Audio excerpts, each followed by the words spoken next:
जा जा जा मेरे बचपन कहीं जाके छुप नादा।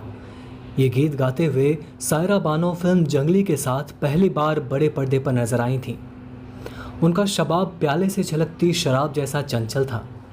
ब्लैक एंड वाइट फिल्मों के ज़माने में जंगली पहली रोमांटिक रंगीन फिल्म थी। इसमें शम्मी कपूर ने पहली बार याहू की हुंकार भरी थी, जो देश की गली गली में गूंज गई थी।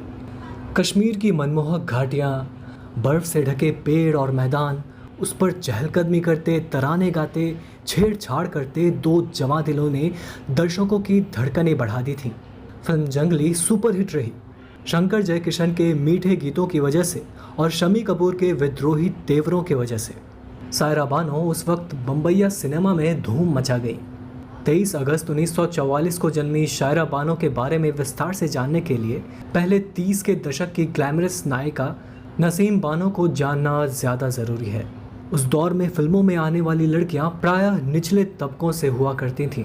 ऊंचे रईस खानदान की नसीम ने जब फिल्मों में आने की जिद की तो परिवार का विरोध झेलना पड़ा। लेकिन सोहराब मोदी जैसे निर्माता निर्देशक ने नसीम को फिल्म हेलमेट में ओफिलिया के रोल का ऑफर दिया तो सबका गुस्सा काफिर हो गया।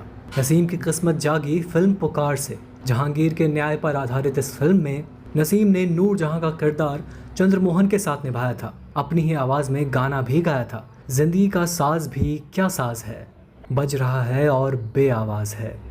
नसीम 30 के दशक की तमाम ताड़िकाओं में सबसे अधिक हसीन और शौक थी, इसलिए उन्हें ब्यूटी क्वीन के नाम से प्रचारित किया जाता था।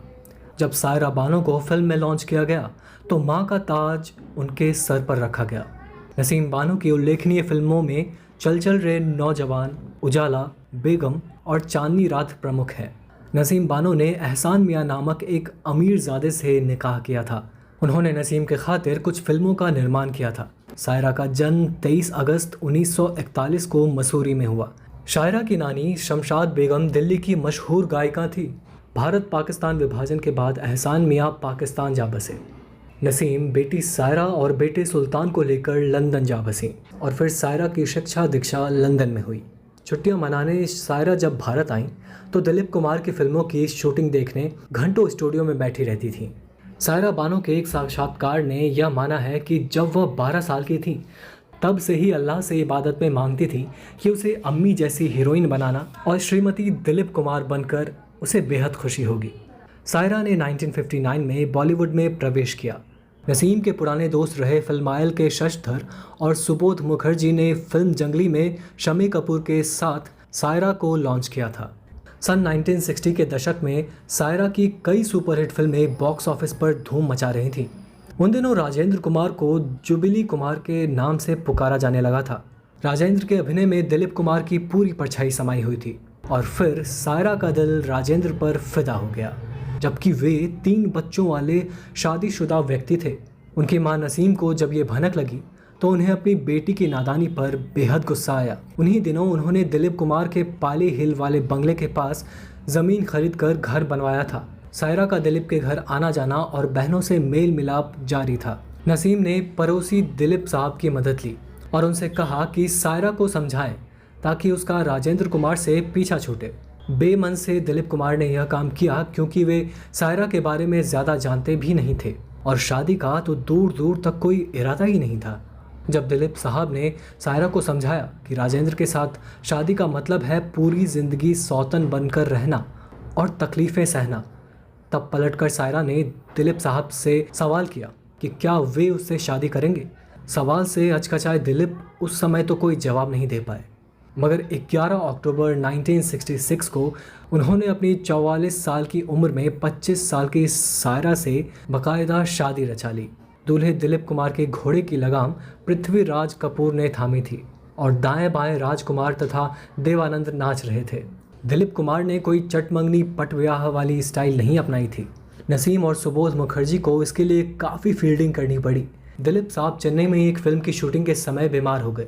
फ़ौरन सायरा ने फ़्लाइट पकड़ी और चेन्नई जाकर नर्स की तरह दिलीप साहब की सेवा में जुट गई। महाबलेश्वर में भी दोनों की मुलाकातें हुईं। आखिर उनका झुकाव सायरा की ओर होने लगा क्योंकि वे कामिनी कौशल तथा मधुबाला से निराश हो चुके थे। अपने कुंवारेपन की आज़ादी को आखिर वे छोड़ देना चाहते थे। दिलीप साहब के भीड़ भाड़ वाले घर में सायरा का ज़्यादा दिनों तक मन नहीं लगा। वे उसी मोहल्ले में माँ के साथ रहने लगी। सायरा ने फिल्मों में काम जारी रखा। दिलीप साहब के अलावा भी वे दूसरे नायकों के साथ नायिका का रोल निभाती रहीं। फिल्म विक्टोरिया 203 के समय वे प्रेग्नेंट थीं और शूटिंग लगातार करने से उन्होंने मृत शिशु को जन्म दिया। इस दुर्घटना पर दिलीप कुमार फूट फूट कर रोए थे। कुछ समय बाद दिलीप सायरा के बीच अस्मा नामक एक खूबसूरत महिला आकर खड़ी हो गई। कहा जाता है कि यह सब एक साजिश के तहत रचा गया प्लान था। 30 मई 1980 को उसने बेंगलोर में दिलीप कुमार से शादी कर ली। समय रहते दिलीप कुमार ने उससे छुटकारा पा लिया, लेकिन 3 साल तक वे झूठ बोलते रहे कि उनकी कोई दूसरी शादी नहीं हुई है।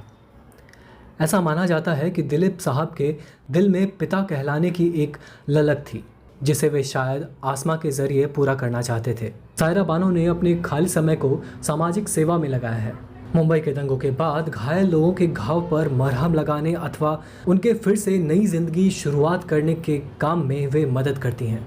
Welfare organisation for relief and care services के तहत बगैर किसी धर्म, जाति, संप्रदाय के भेदभाव के सायरा यह काम खुले दिल दिमाग से कर रही हैं। एक ग्लैमरस हीरोइन का इससे बड़ा सामाजिक सरोकार और क्या हो सकता है।